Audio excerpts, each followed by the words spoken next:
A powerful CEO laughs in front of cameras, humiliating the quiet janitor on his knees with a mop.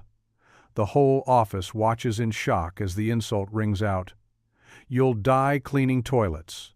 But what no one knows is that this janitor is hiding the biggest secret of all. He's worth $500 million, and he could buy the company with a single signature.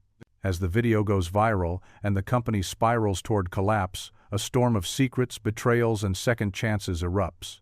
The janitor has the power to destroy the CEO or save him. But what will he choose? Revenge or redemption? Before we get into the story, comment below where in the world you are watching from today.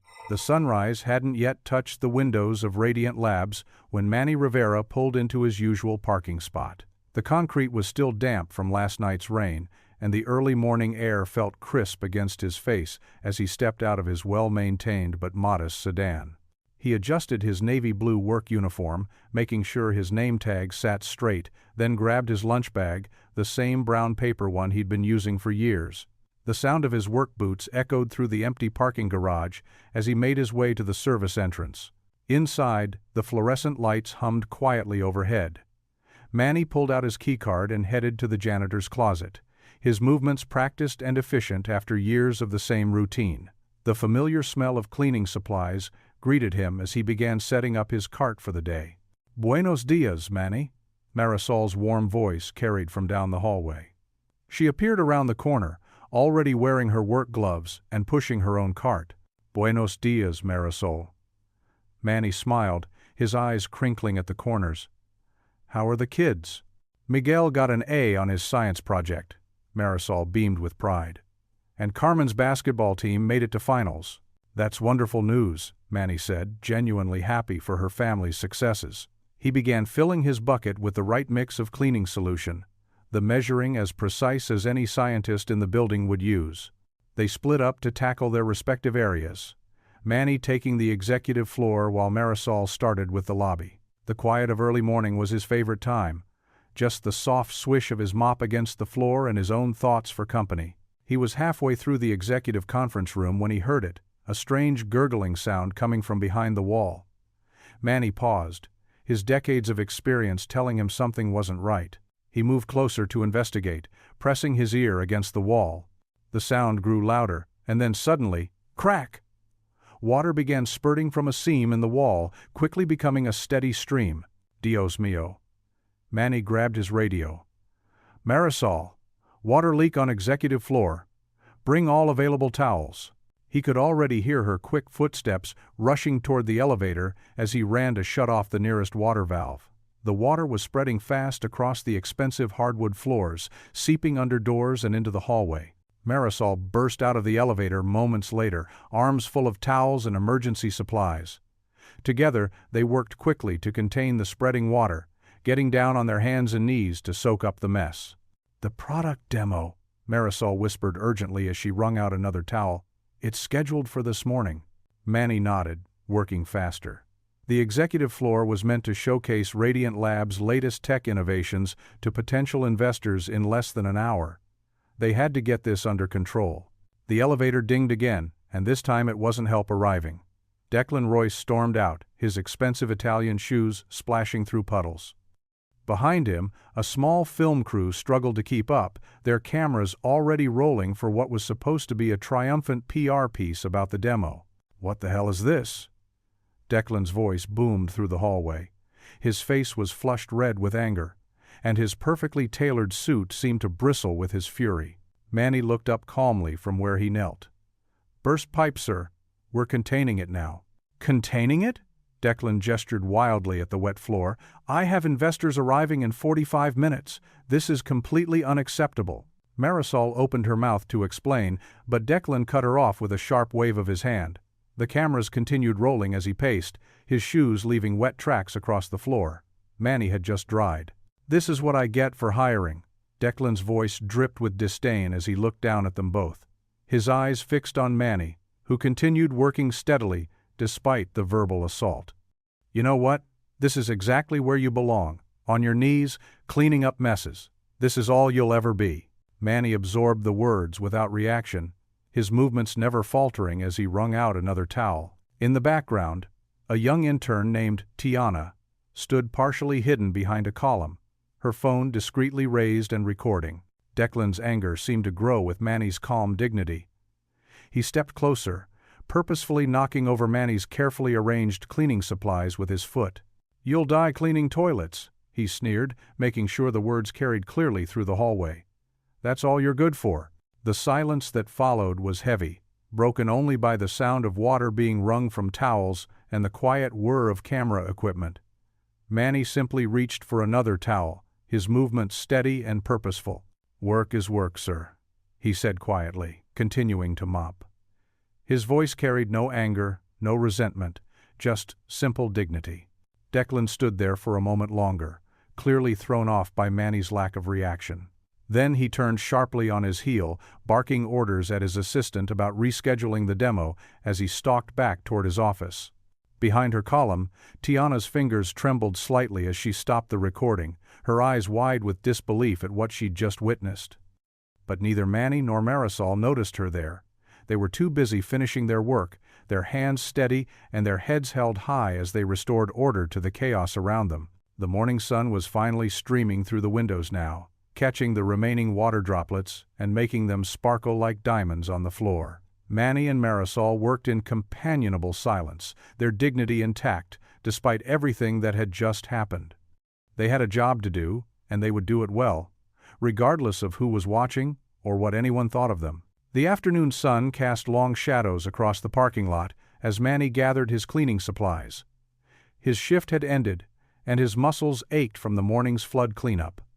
He carefully stored his mop and bucket in the maintenance closet, each item placed with precision in its designated spot. The drive home took him through quiet suburban streets, lined with modest ranch-style houses. His own home, a simple single-story with weather-worn blue shutters, sat on a corner lot with a small but well-tended garden. The mailbox needed a fresh coat of paint, but the lawn was neatly trimmed. Inside, an orange tabby cat named Pedro greeted him with an insistent meow. "Yes, yes, I hear you," Manny said softly, bending down to scratch behind the cat's ears. Pedro wound between his legs as Manny made his way to the kitchen. The cat's food bowl was quickly filled with premium kibble, one of Manny's few indulgences. After changing out of his work clothes into comfortable slacks and a worn cardigan, Manny settled at his desk in the study. The room was modest like the rest of the house, but the computer equipment was top of the line, carefully hidden in an old wooden desk. He entered a series of complex passwords, accessing his private banking portal. The numbers appeared on screen: 497, 840, 2, 365.12, nearly $500 million, carefully managed through a network of trust funds and investment accounts. Manny sighed, remembering Elena's words. Success shouldn't change who we are inside. He reviewed the latest transfers, anonymous donations to the church's scholarship fund, quiet contributions to employee emergency funds, careful investments to protect jobs. A gentle knock at the front door startled him. Through the window, he recognized Grace Whitaker's sensible sedan in his driveway. Quickly closing the banking windows, Manny hurried to answer. "Grace, what a pleasant surprise," he said, opening the door. "Sorry to drop by unannounced, Manny," Grace said, holding up a manila envelope. "I had these health insurance forms from HR that needed your signature. I was heading to evening prayer meeting anyway, so I thought I'd save you a trip to the office. Please, come in. Would you like some tea?" Grace followed him to the kitchen, where Pedro immediately approached to investigate the visitor. While Manny prepared tea, Grace pulled out the forms and placed them on the kitchen table. A gust of wind from the open window scattered the papers, sending one floating toward Manny's study. "Oh, let me get that," Grace said, following the wayward paper. She stopped short in the study doorway. Her eyes caught by the banking screen Manny had forgotten to close completely. The number was still visible. The tea kettle whistled, but neither moved. Manny set down the cups he was holding and walked slowly to where Grace stood frozen. "I suppose we should talk," he said quietly. They sat at the kitchen table, steam rising from their untouched tea. Grace's hands trembled slightly as she wrapped them around her cup.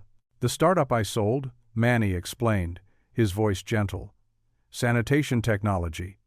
I never wanted the money, but Elena insisted we take the offer. She said we could do more good with it than without it." "But you work as a janitor," Grace whispered. "All these years. By choice. Elena and I made a promise. To live simply. To serve others. To never let wealth change our hearts. Before she passed, she made me swear to keep that promise." Grace was quiet for a long moment, studying Manny's weathered face. "The anonymous donations to the church scholarship fund, the employee emergency fund that never seems to run dry. That was all you?" Manny nodded. "Please understand, Grace. This isn't about hiding or deceiving. It's about being able to serve without recognition, to help without power, changing the relationship. The way Jesus washed feet," Grace said softly, understanding dawning in her eyes. "Yes." Manny's voice was thick with emotion. "Elena used to say that true wealth isn't in bank accounts. It's in having the freedom to serve others with your whole heart."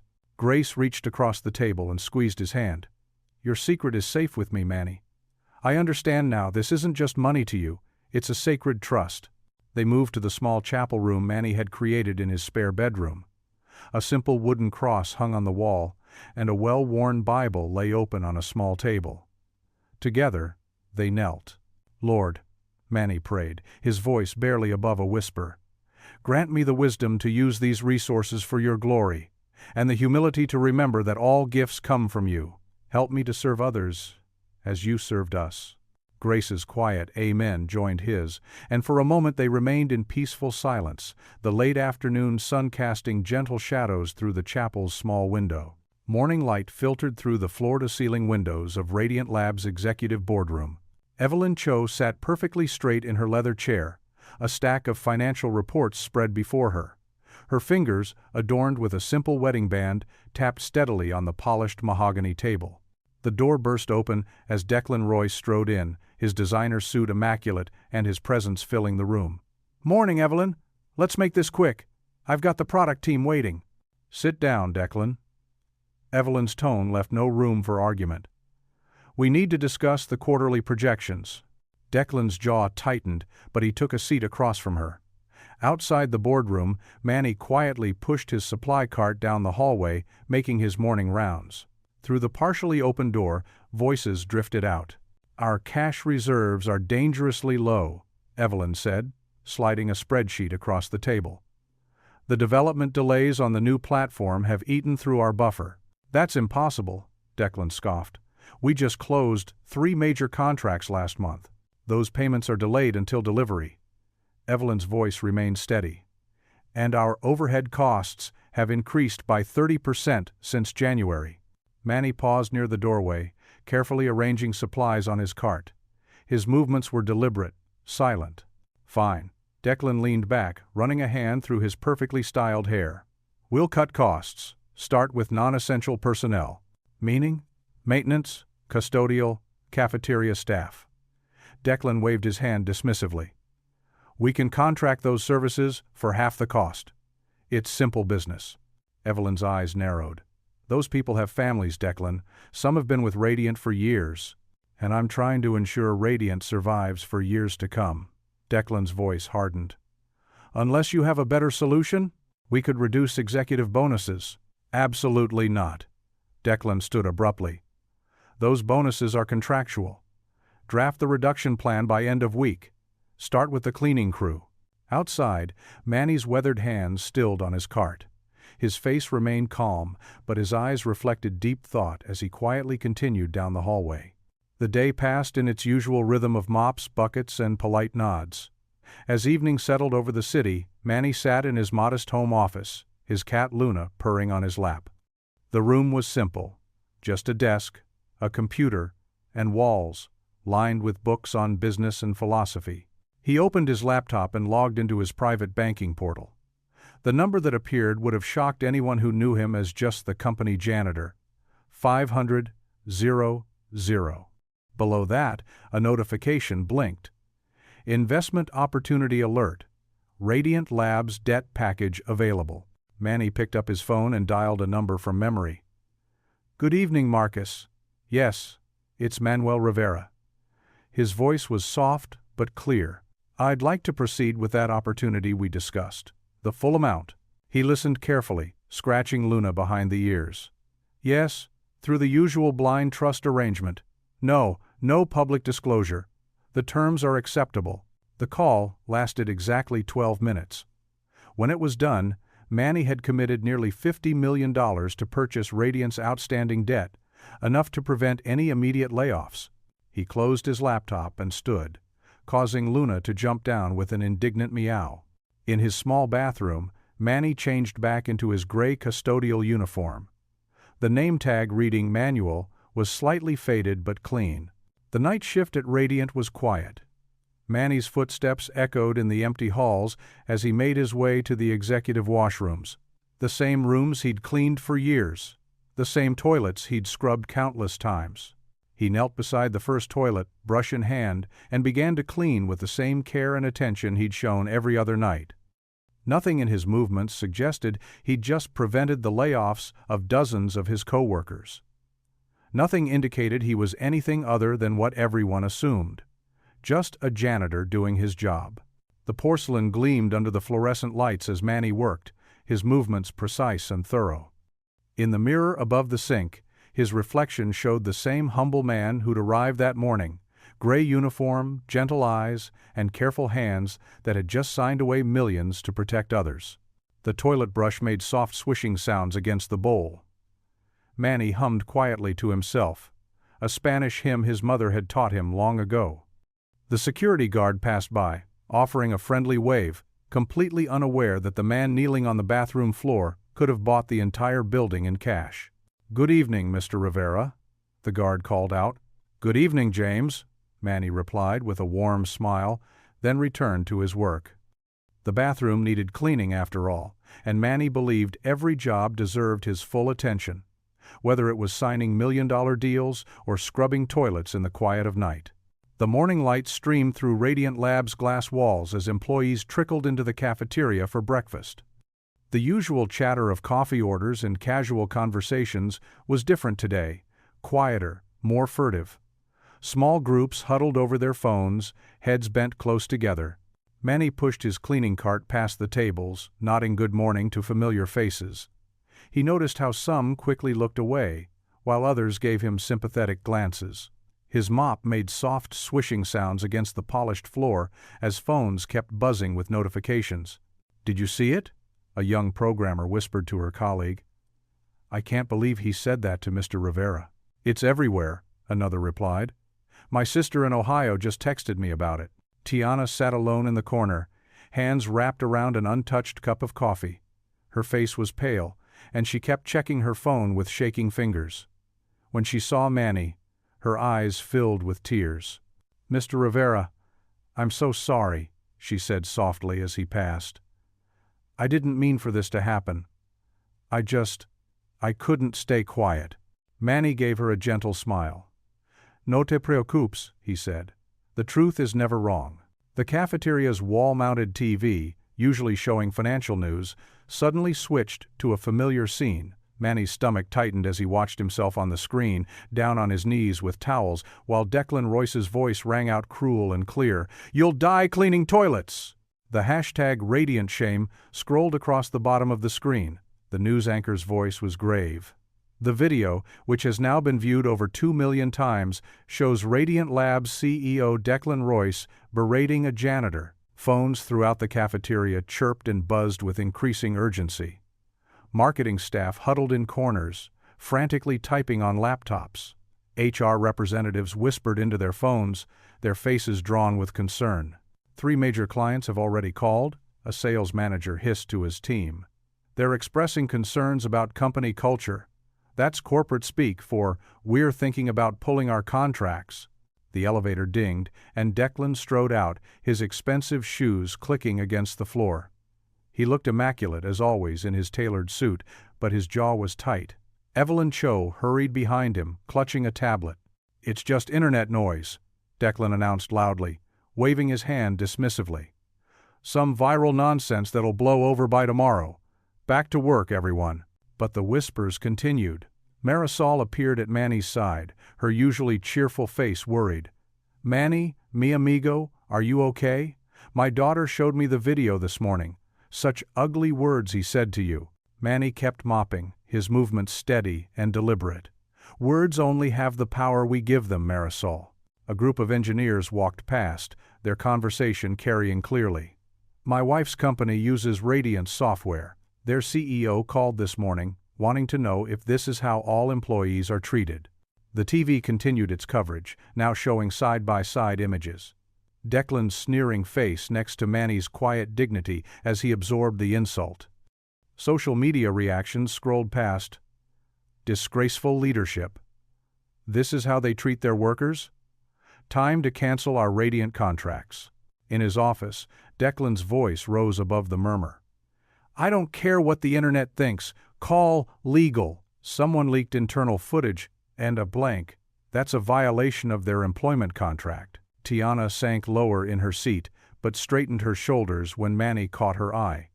He gave her an encouraging nod. She had done nothing wrong by showing the truth. The morning wore on, and Manny continued his rounds. Every TV he passed seemed to be playing the clip. In the lobby, visitors stared between the screen and him, recognition dawning on their faces. In the break room, staff members quickly changed channels when he entered, their discomfort palpable. Near noon, Manny pushed his cart past the main conference room. Inside, he could see Declan pacing, gesturing angrily while board members watched with grave expressions. Through the glass, words filtered out: PR, nightmare, stock dropping, damage control. The cleaning cart's wheels squeaked slightly as Manny turned down the hallway toward the executive washrooms, the same ones from the video. The TV mounted there was playing the clip yet again. He watched himself on screen, on his knees with the towels, absorbing Declan's cruel words with quiet dignity. Manny stopped pushing his cart, his shoulders slumped slightly as he looked at his humiliated face displayed for all to see.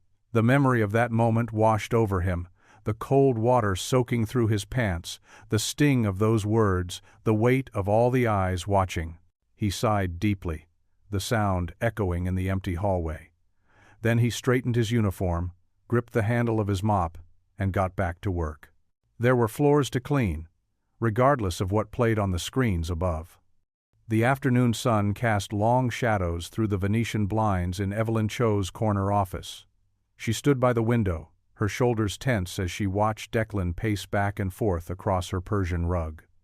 The viral video had been playing on repeat on every local news station for the past 6 hours. "Do you understand what's at stake here?" Evelyn's voice was calm, but carried the weight of decades on the bench. She turned to face Declan, her silver hair catching the sunlight. "Our biggest clients are calling, demanding explanations." Declan stopped pacing and straightened his designer tie. "It'll blow over. Everything does these days." "No." Evelyn's word cut through the air like a gavel. "Not this time." She walked to her desk and picked up a stack of papers, letting them fall with a heavy thud. "These are cancellation notices from 3 major contracts. The video made us look cruel, elitist." She paused, fixing Declan with a stern gaze. "Made you look cruel." Outside in the hallway, Manny pushed his cleaning cart past Evelyn's office. He slowed his pace when he heard the raised voices, careful to keep his movements quiet. "What do you expect me to do?" Declan's voice cracked slightly. "Get on my knees and beg for forgiveness? That might be a start."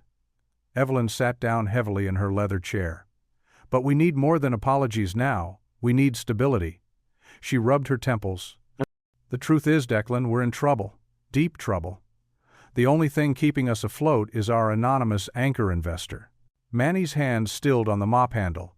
Through the gap in the door, he could see Evelyn's desk calendar, the same one he dusted every evening. "The mystery investor?" Declan scoffed. "The one who bought up all that real estate last year?" "The same." Evelyn opened her laptop. "They own enough of our debt to keep the vultures away, but with this par disaster," she shook her head, "we need them to step forward, to show faith in the company, publicly." Manny began mopping again, his movements deliberate and slow. Each stroke of the mop was a practiced motion, one that helped him think. "Have you reached out to them?" Declan asked, his voice smaller now. "My assistant has been trying all morning." Evelyn sighed. "If they don't come forward soon, we'll have no choice but to start cutting costs, beginning with non-essential personnel." Declan's phone buzzed. He glanced at it and grimaced. "Another reporter. They're calling it Toiletgate now." "This isn't a joke, Declan." Evelyn stood up, her voice sharp. "We need that investor. Without their public support, we could lose everything. Not just money, people's jobs, their livelihoods." Manny moved his cart further down the hall, but the words followed him. He thought of Marisol, who worked 2 jobs to support her kids through college. Of Jorge in the cafeteria, whose medical benefits helped pay for his daughter's insulin. "I'll make a public statement," Declan offered, "something about stress and temporary lapse in judgment." "It's not enough." Evelyn's voice was tired now. "Please, wherever you are," she whispered, as if speaking to the air itself, "we need you to step forward." Manny finished his shift as the sun set, driving home in his old pickup truck. The streets were quiet, most people already home with their families. He parked in front of his modest 1-story house, the same one he'd lived in for 30 years. Inside, he sat at his small kitchen table, a cup of chamomile tea growing cold beside him. His cat, Luna, rubbed against his legs, but he barely noticed. On his laptop screen, his banking portal showed numbers with more zeros than most people would see in a lifetime. "What would you do, Elena?" he whispered to the photo of his late wife on the wall. Her smile, frozen in time, offered no answers. He could end this now. One phone call to Evelyn would change everything. His finger hovered over his phone, but he pulled back. The memory of Elena's words echoed in his mind. True change comes from the heart, not from force. Manny closed his laptop and walked to his bedroom window. The night sky was clear, stars twinkling above the city lights. He thought of Declan's sneering face in the video, of the hurt in Marisol's eyes, of the fear in the cafeteria workers' whispers. "Not yet," he whispered to the empty room. "The lesson isn't learned. Not yet." He turned away from the window, his decision made. The company wouldn't fall, he'd make sure of that through his anonymous holdings. But the change needed to come from within, not from the revelation of his wealth. Luna jumped onto the windowsill, purring softly. Manny scratched behind her ears, his weathered hands gentle. Tomorrow he would return to his mop and bucket, to his quiet observations and patient work. He would continue to watch, to wait, and to hope that sometimes the most powerful changes start with the smallest acts of dignity. The morning light filtered through the cafeteria's wide windows, casting a soft glow on the empty tables. Grace Whitaker sat quietly, stirring her tea as she watched Declan grab his premium roast coffee from the high-end machine in the executive corner, a stark contrast to the basic coffee station used by the rest of the staff. "Declan," Grace called out softly. "Would you join me for a moment?" He glanced at his watch but walked over, his expensive shoes clicking against the polished floor. "Make it quick, Grace. I've got damage control meetings all morning." "That's exactly what I wanted to discuss." Grace gestured to the chair across from her. "Please, sit." Declan sighed but complied, his coffee cup landing with a sharp clink on the table. "If this is about that video, it's being handled. PR is drafting a statement. This goes deeper than PR statements." Grace's warm brown eyes held his gaze. "I've been here 23 years, Declan. I've never seen morale this low." "People are too sensitive these days," he scoffed, but there was a flicker of unease in his expression. "The cleaning staff arrived an hour early today to scrub graffiti off the building's front wall. Marisol's team is getting hate mail. 3 custodians called in sick, but we both know they're afraid to face ridicule." Declan shifted in his seat. "Look, what do you want me to do? I can't control what people post online." "No, but you can control what happens in these walls." Grace pulled out a folder. "I have a proposal. Actually, it came from an unexpected source." As if on cue, Manny appeared with his cleaning cart, deliberately wiping down nearby tables. Grace smiled at him. "Mr. Rivera, would you share your idea with Mr. Royce?" Manny paused his work, standing straight but keeping his movements calm and measured. "Sir, I suggested to Ms. Whitaker what we call a dignity day. Executive team works alongside custodial staff for one full shift. Learning our routines, understanding our challenges. Declan let out a sharp laugh. You want me to clean toilets? That's your solution? I want you to see what dignity looks like from ground level, Manny replied quietly. Sometimes the best view of a building isn't from the top floor. Grace opened her folder. I've already drafted a schedule, each executive paired with a custodial team member. Full shift, no shortcuts. We document it for social media, show Radiant Labs, walking the walk. This is ridiculous, Declan muttered, but his eyes darted to the cafeteria entrance where a group of employees quickly looked away. The whispers had been following him all week. The board meets this afternoon, Grace reminded him gently. They'll want to know how you're addressing this crisis. A bold move toward humility could shift the entire narrative. Manny resumed his cleaning, his movements deliberate and dignified. Every task has value, Mr. Royce, even the ones we don't see. Declan stood abruptly, his chair scraping against the floor. You really think this will fix anything? I think it's a start, Grace said. And right now, we need one. The tension in Declan's jaw worked back and forth as he stared out the window. Finally, he turned back. One shift. That's it. And I want final approval on any social media content. Grace nodded, hiding her relief. I'll have the schedule on your desk within the hour. Whatever, Declan muttered, stalking toward the exit. Just make sure this doesn't blow up in our faces. After he left, Grace caught Manny's eye. Thank you, she said softly. Manny simply nodded and wheeled his cart toward the janitor's break room. Inside, Marisol and two other custodians looked up anxiously. Did he agree?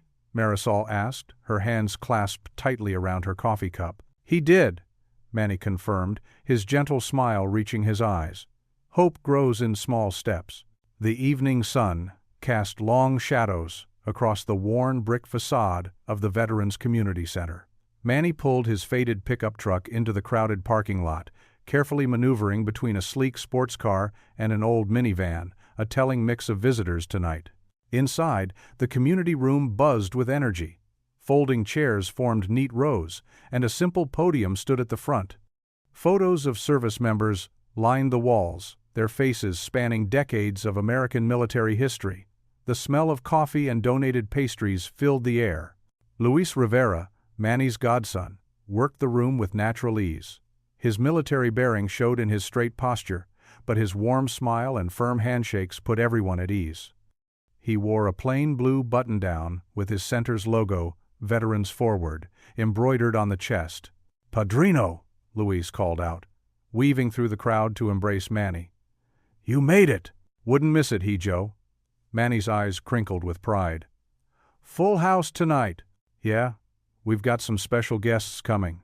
Tiana from Radiant Labs is bringing her boss. Luis lowered his voice. The CEO himself. Manny nodded slowly, keeping his expression neutral. He'd known about this arrangement, Tiana had mentioned, wanting Declan to see the center's work firsthand. Still, his stomach tightened at the thought of another encounter with the man. The room gradually filled with veterans of all ages. Some wore their service pride openly on jackets and caps, while others carried it more quietly in their bearing and watchful eyes. Manny recognized many from the job training programs Luis ran, former soldiers and sailors learning new skills in maintenance, facilities management, and technical services. A murmur rippled through the crowd as Tiana entered with Declan Royce. The CEO looked distinctly uncomfortable in this modest setting, his designer suit and carefully styled hair marking him as an outsider. Tiana guided him toward the front where Luis waited. Mr. Royce. Luis extended his hand. Welcome to Veterans Forward. I'm Luis Rivera, the center's director. Thanks for having me, Declan replied automatically, his handshake professional but distant. His eyes darted around the room, taking in the mismatched furniture and donated equipment.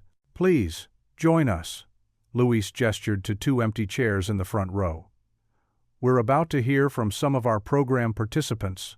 The meeting began with Luis introducing various veterans who shared their stories. A former Marine spoke about finding purpose in facilities maintenance after struggling to adjust to civilian life.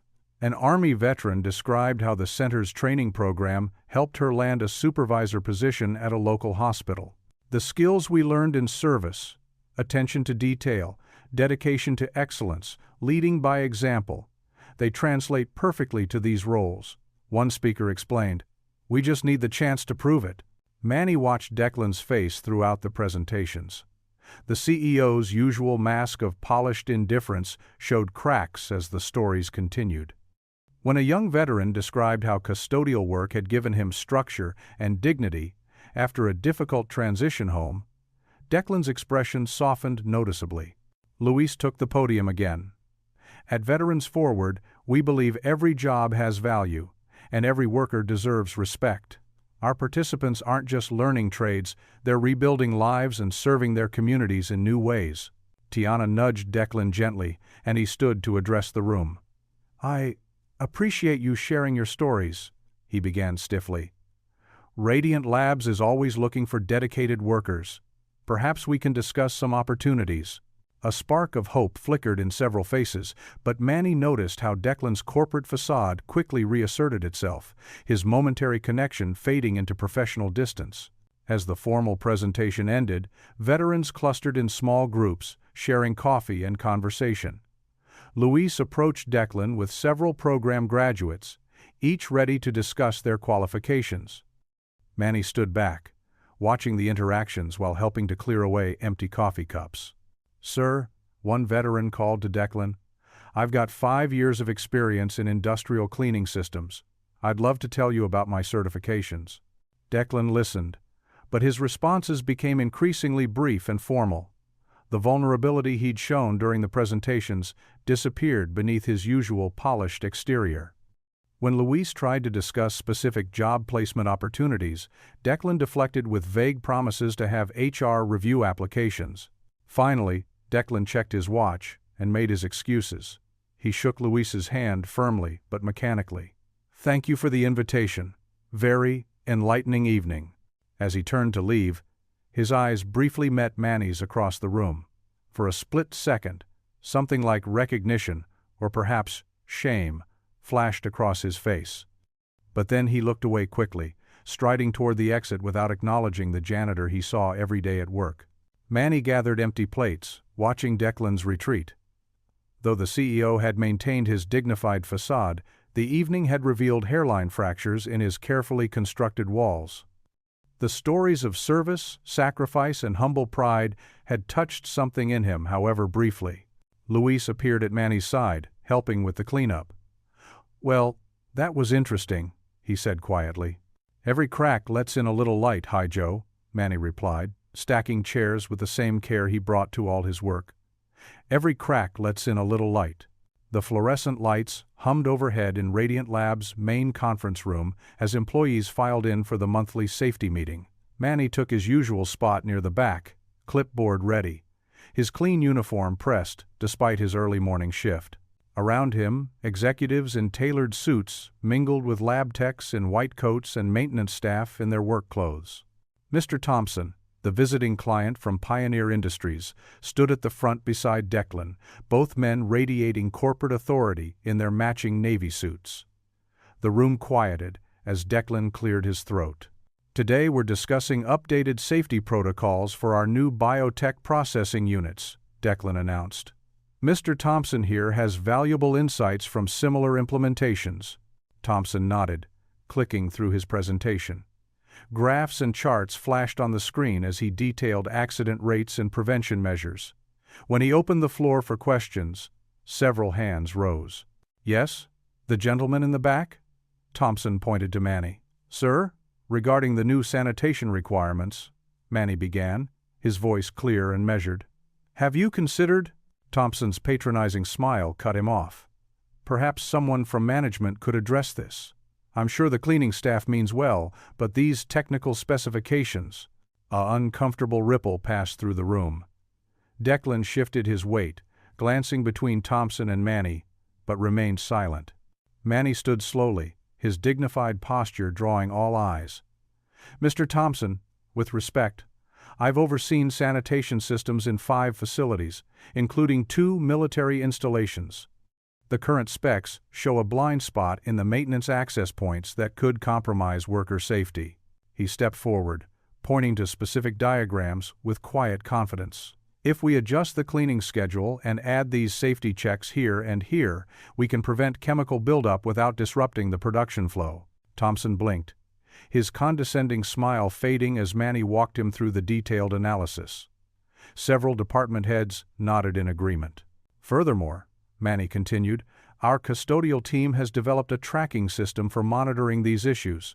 Marisol, would you mind sharing our findings? Marisol, beaming with pride, stood and presented their data. Together, they outlined a comprehensive solution that had everyone taking notes. Well, these are excellent points, Thompson admitted, looking slightly flustered. We'll definitely incorporate these suggestions. From his corner, Declan watched the exchange with an unreadable expression. The meeting concluded with genuine applause, most eyes turning toward Manny and his team. In the hallway afterward, custodial staff gathered around Manny, their voices low but excited. Did you see Thompson's face? Luis whispered, grinning. Man, you showed him. That was amazing, Manny, Marisol added, squeezing his arm. Thank you for speaking up for all of us.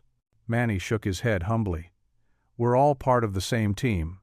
The work speaks for itself. Throughout the day, word of the meeting spread through the building. Even some executives nodded respectfully when passing Manny in the halls. Yet he continued his rounds as usual, cleaning floors and checking supplies with the same careful attention he always showed. As evening fell, Manny knelt in the quiet sanctuary of his church, the stained glass windows dark against the night sky. The wooden pew creaked as he bowed his head.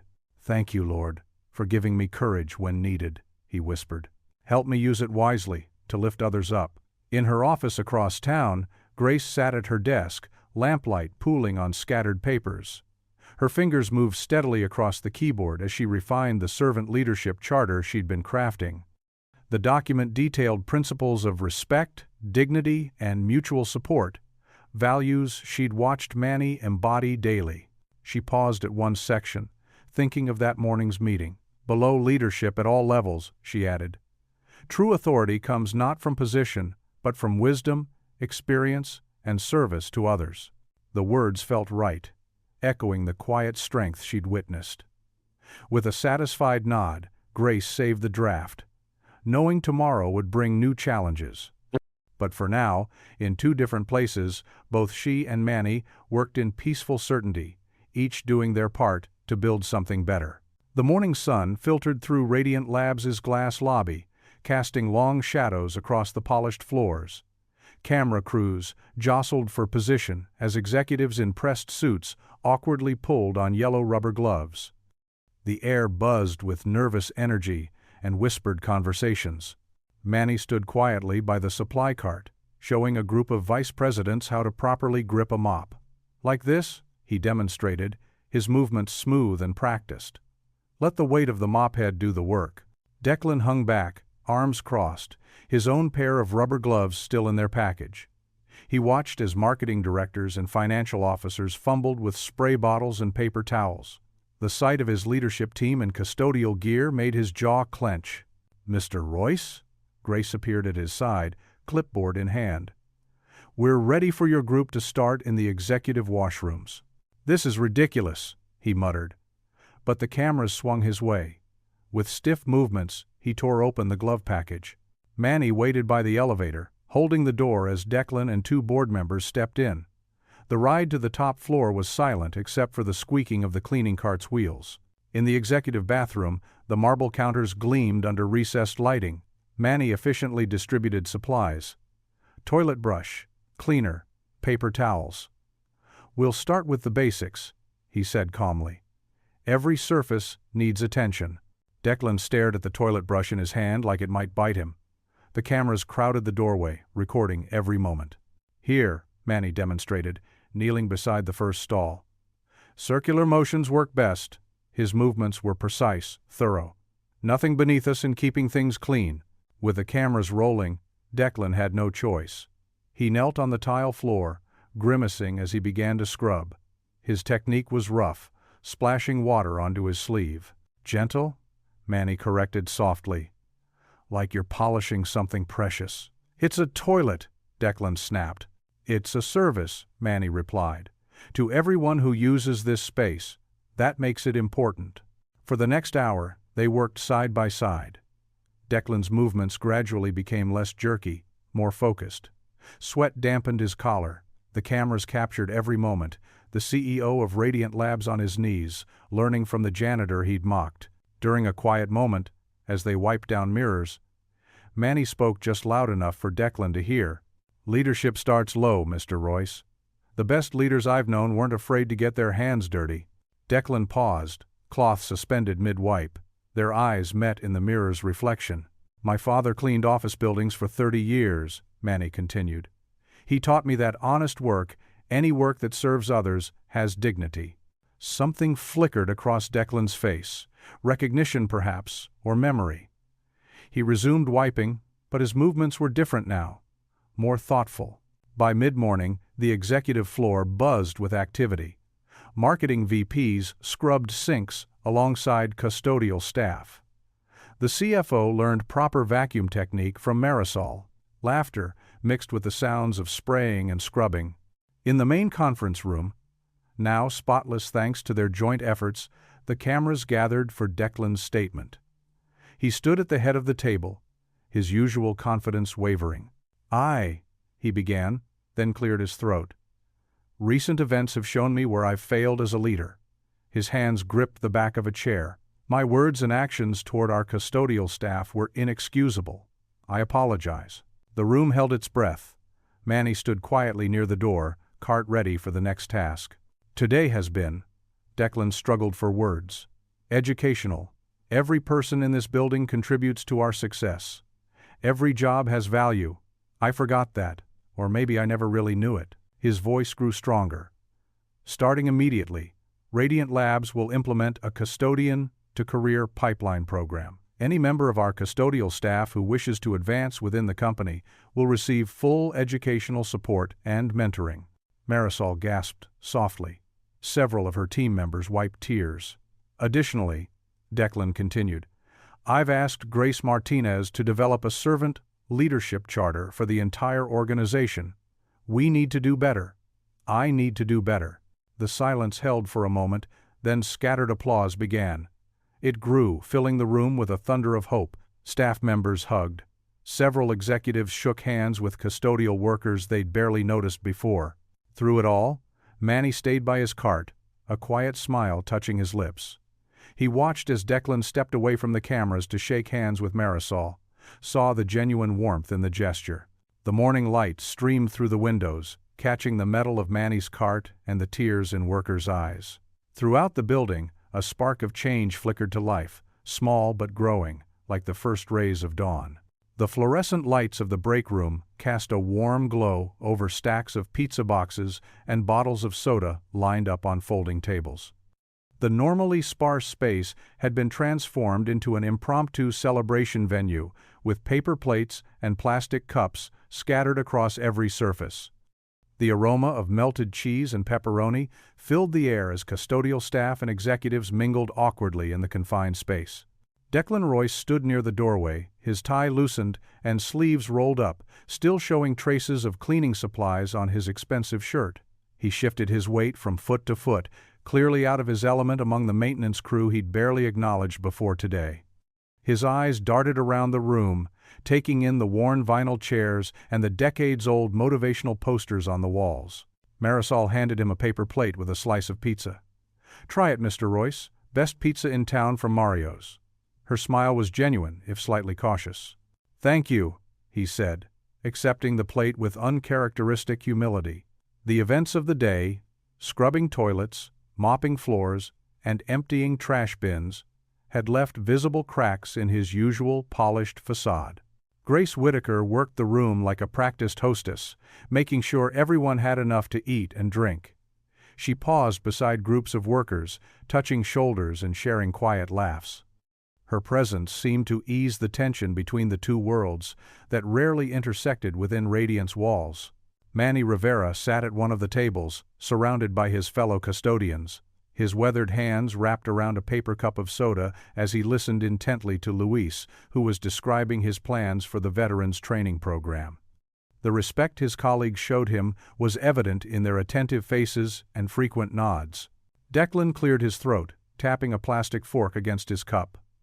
The room gradually fell silent, all eyes turning toward him. He straightened his shoulders, but his usual commanding presence seemed tempered by something new, perhaps humility, or at least the beginning of it.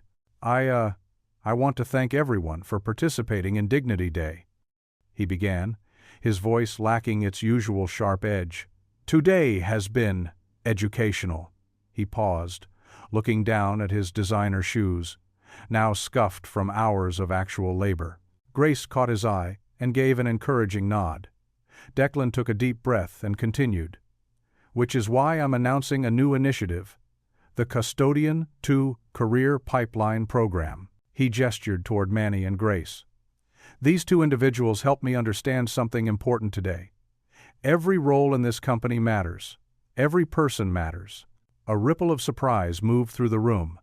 Marisol's eyes widened, and several of the custodial staff exchanged glances of disbelief. "Starting next month," Declan continued, his voice growing stronger, "any member of our maintenance staff who wishes to advance their education or career training will receive full company support. This includes tuition assistance, flexible scheduling, and mentorship opportunities." He looked directly at Manny. "Mr. Rivera and Ms. Whitaker will help design the program details." The silence in the room broke into murmurs of excitement. Maria, one of the younger custodians, pressed her hands to her mouth, tears welling in her eyes. She'd been taking night classes in computer science, working double shifts to pay for them. "There's more," Declan added, straightening his tie. "We're also establishing a servant leadership charter. Every executive, myself included, will regularly work alongside our maintenance teams, not just for show, but to truly understand and honor the work that keeps this company running." The room erupted in applause. Marisol hugged Maria, who was now openly crying. Luis clapped Manny on the shoulder, grinning broadly. Grace made her way to Declan's side. "Well done," she said softly, squeezing his arm. For the first time that day, perhaps the first time in years, Declan's smile reached his eyes. He watched as his employees, all of them, regardless of position, shared food and conversation, the invisible barriers between them beginning to crumble. Manny stood up slowly, making his way through the crowd. People patted his back and shook his hand as he passed. He stopped in front of Declan, his eyes warm with something that looked like hope. "Thank you, Mr. Royce," he said simply, extending his hand. Declan took it, holding on a moment longer than necessary. "No, Mr. Rivera, thank you." The celebration continued into the evening, but eventually the pizza boxes emptied and the soda ran dry. People began gathering their things, still buzzing with excitement about the new opportunities ahead. Manny was the last to leave, as usual. He collected the trash bags and straightened the chairs, unable to leave even a celebration without ensuring everything was in order. As he walked to his car in the growing darkness, a gentle breeze rustled through the trees lining the parking lot. He paused beside his old sedan, keys in hand, and looked up at the stars beginning to appear in the twilight sky. The memory of Elena, his late wife, felt especially close tonight. He could almost hear her laugh, see her proud smile. "You'd be proud today, my amor," he whispered, humming softly as he unlocked his car door. The tune was an old love song she used to sing while doing dishes, one about hope and new beginnings. The early morning sun hadn't yet cleared the city skyline when Manny pulled into his usual parking spot at Radiant Labs. He loved these quiet moments before the building stirred to life, when he could prepare for the day ahead in peaceful solitude. But today was different. A newspaper lay on the doorstep, its bold headline making his heart sink. "Janitor is secret multi-millionaire." His own face stared back at him from the front page, captured in a candid moment as he mopped the lobby floor. Manny's hands trembled as he picked up the paper. The article detailed his past success with the sanitation tech startup, his current net worth, and his mysterious role as Radiant's anchor investor. Someone had connected the dots. Inside the building, phones were already buzzing. Staff members huddled around desks, sharing the story on their screens. As Manny walked past, conversations hushed. Some people who normally greeted him warmly now averted their eyes. "Is it true?" Marisol asked when he reached the janitor's break room. Her voice wavered between hurt and confusion. "All this time you could have been living in a mansion?" Manny finished gently. "That's not who I am, Marisol." Before he could explain further, his phone lit up with messages. Social media was exploding with hot takes and accusations. People who had defended him against Declan's viral insult were now calling him manipulative, suggesting he had orchestrated the whole incident for publicity. The morning crawled by in a fog of whispers and sideways glances. Even cleaning the bathrooms, usually his moment of peaceful meditation, felt different. Every person who walked in seemed startled to find him there, as if expecting him to have disappeared now that his secret was out. Around noon, Declan's voice boomed through the hallway. "Where is he?" Manny straightened up from where he'd been scrubbing a sink. Declan burst through the door, his face flushed with anger. Behind him, Grace and Evelyn hovered anxiously. "You played us all," Declan spat. "Was this your plan from the start? Make me look like the villain so you could sweep in and save the day?" "No, sir," Manny replied quietly. "I never wanted attention." "Then why hide who you are? Why pretend to be just a janitor when you could buy this whole building?" "Because work is work," Manny said, echoing his words from that first confrontation. "And every job has dignity." "Dignity?" Declan laughed bitterly. "You lied to everyone? Yesterday's whole show, Dignity Day, was that just theater to you? Some kind of twisted social experiment?" Grace stepped forward. "Declan, please." But Declan wasn't finished. The mysterious investor protecting jobs, the humble janitor teaching lessons about leadership. It was all an act. "You manipulated me into apologizing, into changing policies. Made me look like a fool." Manny set down his cleaning cloth and faced Declan directly.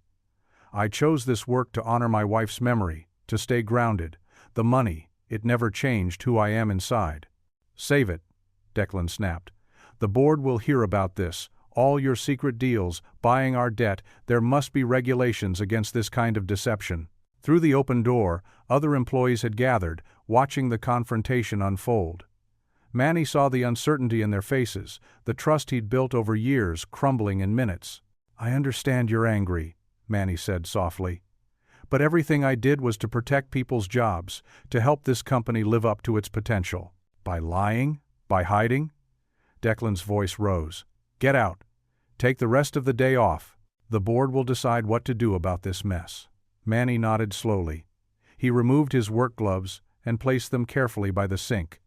Without another word, he walked through the crowd of onlookers, their eyes following his every move. As he gathered his few belongings from his locker, he heard the murmurs, "Can't believe he fooled us all this time." Maybe Declan was right about him. Why would a millionaire choose to clean toilets? Even some of his fellow custodians, people he'd worked alongside for years, seemed unsure how to react. Their usual easy camaraderie had been replaced by awkward silence. The sun was setting as Manny walked to his car, casting long shadows across the parking lot. The same lot he'd swept countless times, where he'd shared early morning greetings with security guards and late-night conversations with the cleaning crew. Now it felt foreign, hostile. He could feel eyes watching from the windows above as he drove away, leaving behind a building full of people trying to reconcile two versions of the man they thought they knew, the humble janitor who had earned their respect, and the wealthy investor who had kept secrets from them all. The boardroom's mahogany walls seemed to close in as Evelyn Cho stood at the head of the conference table, her normally steady hands trembling slightly as she held up the morning's financial reports. The room buzzed with tension as board members shifted uncomfortably in their leather chairs. "Stellar Capital has acquired 15% of our shares in the last hour," she announced, her voice tight. "They're moving for a hostile takeover." Declan Royce paced near the floor-to-ceiling windows, his reflection fractured across the glass. His tie hung loose around his neck, and dark circles shadowed his eyes. "How did this happen? We were stable yesterday." "The news about Manny triggered a clause in our lending agreements." Evelyn's glasses caught the morning light as she turned to face the board. "Our protective loans have been called. All of them. The door opened, and Manny Rivera stepped in quietly, still wearing his gray custodial uniform. The room fell silent. Several board members stared, while others avoided eye contact entirely. "You!" Declan spun toward him, face flushed. "You had $500 million and watched us struggle, played janitor while we nearly went bankrupt?" Manny stood straight, hands clasped in front of him. His calm demeanor only seemed to fuel Declan's anger. "I want answers." Declan slammed his palm on the table. "Every secret deal, every manipulation, all of it." "Mr. Royce," Manny said softly, "there's more too. Don't Mr. Royce me." Declan cut in. "You've been pulling strings from the shadows this whole time. Was the viral video part of your plan too? Make me look like the villain so you could sweep in as the humble hero?" Outside the boardroom, employees gathered in clusters, whispering. Through the glass walls, they could see the confrontation unfolding. Marisol pressed her hand against her mouth, tears in her eyes. The custodial staff huddled together, their faces drawn with worry. Evelyn intervened, her voice sharp. "This isn't helping. Stellar Capital has given us 24 hours to respond to their offer. If we don't, they'll start replacing board members. And then the layoffs begin," one director added grimly. "Starting with non-essential personnel." Manny's weathered face tightened at those words. He looked at the frightened staff beyond the glass, at Marisol's tears, at the fear in their eyes.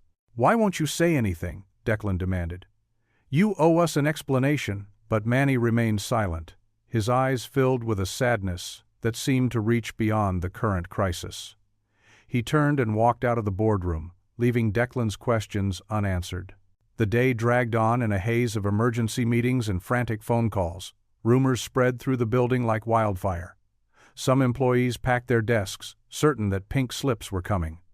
Others defended Manny, remembering his kindness, his quiet dignity, his way of making everyone feel valued. As darkness fell over the city, Manny's old pickup truck pulled into the empty parking lot of St. Michael's Church. The stone building stood silent against the night sky, its stained glass windows dark except for the eternal flame flickering near the altar. Inside, the sanctuary smelled of incense and wooden pews polished by generations of hands. Manny's footsteps echoed softly as he made his way down the center aisle. He settled into a pew near the front, his shoulders finally slumping under the weight of the day. The wooden cross hung above the altar, barely visible in the dim light. Manny sat motionless, his face lined with exhaustion, as the quiet of the sacred space wrapped around him like a blanket. Here, in this moment, he didn't have to be the wealthy investor or the humble janitor. He could simply be himself, wrestling with decisions that would affect hundreds of lives. The eternal flame cast dancing shadows on the walls as Manny sat in silent contemplation, alone with his thoughts in the empty church. Golden rays of dawn light filtered through the stained glass windows of St. Michael's Church, casting warm patches of red, blue, and amber across the worn wooden pews. The ancient building stood quiet and still, save for the soft whispers of prayer coming from the front row. Manny Rivera knelt there, his work-worn hands clasped tightly, his head bowed in deep contemplation. The heavy wooden doors creaked open, and Grace Whitaker's sensible shoes clicked softly against the stone floor. She paused in the aisle, taking in the sight of her old friend.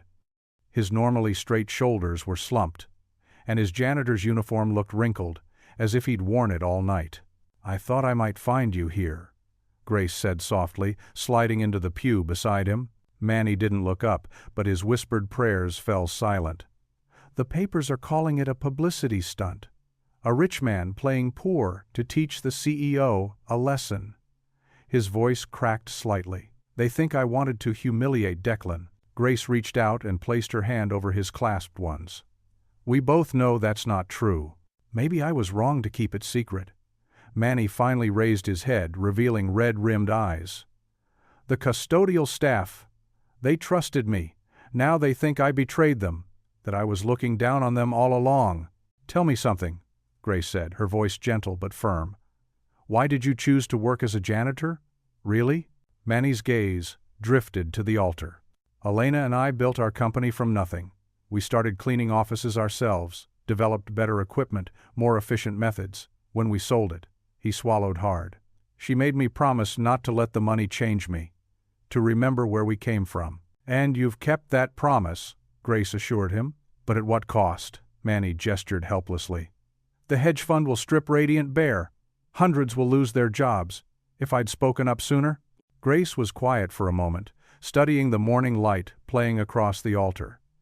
Do you remember the story of Jesus washing his disciples' feet? Manny nodded slowly. He was their teacher, their leader, their Lord, Grace continued. But he didn't hide his authority. He used it to demonstrate true service. She squeezed his hand. He got down on his knees, not to pretend he was a servant, but to show them what real leadership looks like. I never wanted power, Manny whispered. No, that's exactly why you should use it, Grace replied. You've shown them dignity through your work. Now maybe it's time to show them dignity through your leadership. Manny fell silent, considering her words. The morning light grew stronger, filling the church with warmth. A sparrow landed on the windowsill, its sweet song echoing in the quiet space. I've been praying for guidance, he said finally. Asking what Elena would want me to do. Grace smiled softly. And what does your heart tell you? That maybe. Manny's voice grew stronger. Maybe true humility isn't about hiding who you are. It's about using who you are to serve others. The board meets at noon, Grace said. They're voting on the hedge fund's offer. Manny nodded, his expression clearing. Elena always said that when you're blessed with resources, you have a responsibility to use them wisely. He straightened his shoulders. I've been trying to protect everyone from the shadows. But you can't lead from the shadows. No, Grace agreed. You can't. The morning light now streamed fully through the windows, bathing the altar in brilliant color. Manny stood slowly, his bearing transforming from defeated to determined. He smoothed his janitor's uniform with dignity. It's time, he said simply. The afternoon sun streamed through the tall windows of Radiant Lab's main auditorium, casting long shadows across the packed rows of seats. Camera crews lined the back wall, their equipment humming softly. Board members sat rigid in the front row, their expressions tense. Employees filled every available space, some standing along the walls, while reporters clutched notepads and recorded devices. Manny Rivera walked slowly to the podium, still wearing his familiar blue janitor's uniform. The microphone squeaked as he adjusted it. His weathered hands, roughened by years of honest work, rested gently on either side of the wooden lectern. Thank you all for coming, he began, his voice quiet but clear. Some of you know me as the man who cleans your offices. Others now know me as something else entirely. Today, I want to tell you who I really am. He took a deep breath, his eyes scanning the crowd. I was born in Puerto Rico, the son of a mechanic. When I was 18, I joined the Army, serving 2 tours in Vietnam. That's where I learned that true leadership means serving others first. The room fell completely silent. Even the usual whispers and shuffling ceased. After the war, I started a small cleaning company. We developed new sanitation technologies, better ways to keep hospitals clean.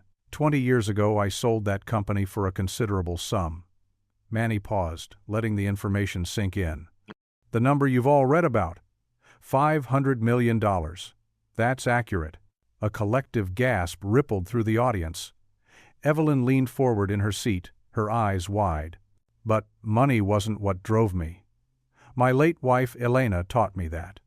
She was a teacher who spent her evenings helping janitors learn English. On her deathbed, she made me promise something. Manny's voice caught slightly. She said, "Don't let wealth separate you from what matters." He gestured to his uniform. "This isn't a costume. I chose this work because it matters. Every morning when I mop these floors, I remember what Elena taught me. That dignity lives in service, not status." Several people dabbed at their eyes.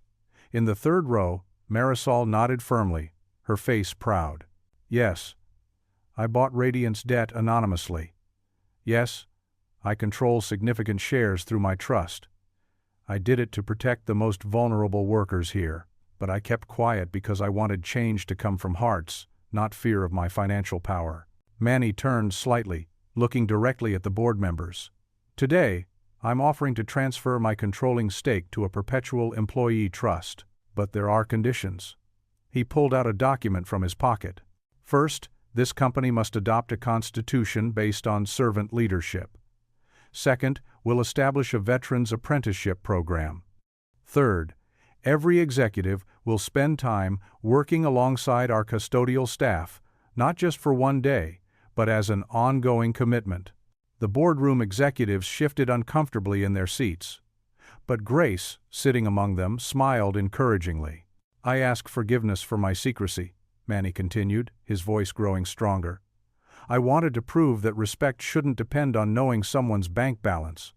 That work, all work, has dignity. That leadership isn't about corner offices and fancy titles. It's about lifting others up. He straightened his shoulders, standing tall despite his humble uniform. I'm still the same man who mopped your floors this morning. That won't change, because that work matters. Every person in this building matters. The silence held for a moment longer. Then, from somewhere in the middle of the room, someone began to clap. The applause spread quickly, building into a thunderous wave. People stood, some wiping tears, others embracing their colleagues. Near the side exit, Declan Royce stood absolutely still, his usual polished facade cracking. His jaw trembled visibly as he watched the man he'd once mocked receive a standing ovation. The CEO's hands shook slightly at his sides, his eyes glistening with what might have been tears. The applause continued to fill the auditorium, echoing off the walls and surrounding Manny where he stood, humble and steady as always, at the podium in his janitor's uniform. The silence in the auditorium felt heavy as Manny finished his story. His voice, though soft, had carried clearly to every corner of the room. He'd told them everything, about selling his sanitation technology company, about his promise to Elena to live humbly, about choosing to work as a janitor not from necessity but from conviction. Marcus Sterling, the hedge fund manager who'd been planning the hostile takeover, shot up from his seat. His expensive suit seemed out of place among the mix of uniforms and casual work clothes that filled the room. His face had grown redder with each passing minute of Manny's speech. "This is absurd." Sterling's voice cracked with frustration. "You're telling me you want to give away $500 million to janitors?" He spat the last word like it tasted bitter. Manny stood calmly at the podium, hands folded in front of him. "Not give away, Mr. Sterling. Invest. In people who know the value of honest work." "The value?" Sterling laughed sharply. "The value is in efficiency, in streamlining operations. Not in some feel-good employee trust nonsense." He grabbed his leather briefcase from under his chair. "This company needs real leadership, not a cleaning crew running the show." Several custodians shifted uncomfortably in their seats. Marisol, sitting with her crew, lifted her chin proudly despite the hedge fund manager's words. "I've wasted enough time here," Sterling announced, striding toward the exit. "My firm won't touch this sentimental garbage with a 10-foot pole." The door slammed behind him with a bang that echoed through the auditorium. A murmur rippled through the crowd. Then, slowly, something remarkable happened. Smiles began to spread across faces. Someone in the back started to clap. Others joined in, the applause building like a wave. Evelyn Cho rose from her seat, her usual composed demeanor cracking as tears welled in her eyes. She walked to where Manny stood and, without hesitation, wrapped him in a tight embrace. "You saved us," she whispered, just loud enough for those nearby to hear. "You saved all of us." The applause grew louder. Custodians, office workers, and executives were standing now, some wiping away tears, others grinning broadly. The cameras continued rolling, capturing the moment when Radiant Labs transformed from a company in crisis to something entirely new. Grace made her way through the crowd to Manny's side. Her eyes shone with pride and understanding as she touched his arm gently. "You've freed them," she said softly. "Not just from Sterling, but from the old way of thinking. From the idea that some work is beneath dignity." Throughout the celebration, one figure remained seated. Declan Royce hadn't moved from his chair in the front row. He stared down at his hands, still wearing the blue latex gloves from that morning's cleaning duty. His fingers twisted the material absently, his face a mask of conflicting emotions. The man who had once sneered at janitors now sat surrounded by their triumph, forced to confront the weight of his own arrogance. The cameras that had captured his cruel words weeks ago now recorded his silence. A silence that spoke volumes about how far he had fallen, and how far he had yet to go. The late afternoon sun slanted through the windows, painting golden stripes across the auditorium floor. As the applause finally began to die down, Declan continued to study his gloved hands, as if seeing them, really seeing them, for the first time. The same hands that had signed executive orders and waved away concerns were now marked with cleaning chemicals and honest labor. The same hands that had pointed in dismissal now bore the evidence of humility's first lesson. The room buzzed with excitement as people began to discuss the future. A future where every worker would have a stake, where dignity would be built into the company's foundation. But Declan remained in his chair, motionless except for his fingers working against the blue latex, a man confronting the reflection of his former self in the very gloves he had once considered beneath him. Evening shadows stretched across the mahogany conference table in Radiant's boardroom. The air felt lighter somehow, as if the truth had cleared away years of stale pretense. Board members sat attentively, their faces showing a mix of exhaustion and hope after the dramatic town hall meeting. Manny stood at the head of the table, his janitor's uniform crisp and clean as always. The fluorescent lights caught the silver in his hair, giving him an almost ethereal glow. Beside him, Grace sat with her usual quiet dignity, her hands folded neatly on the polished surface. "I propose Grace Whitaker as interim executive mentor," Manny announced, his voice steady and warm.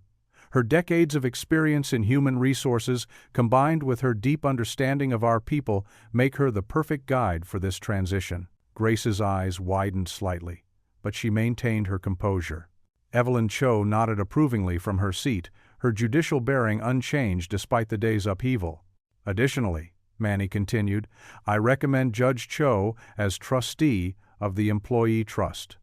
Her reputation for fairness and her expertise in governance will ensure the trust serves its purpose, protecting our workers while maintaining the company's stability." Evelyn straightened in her chair. "I would be honored," she said simply. The board members exchanged glances, processing these suggestions. In the corner, Declan sat unusually quiet, his usual swagger replaced by something more vulnerable. Declan's voice cracked. He cleared his throat and tried again. "I need to say something."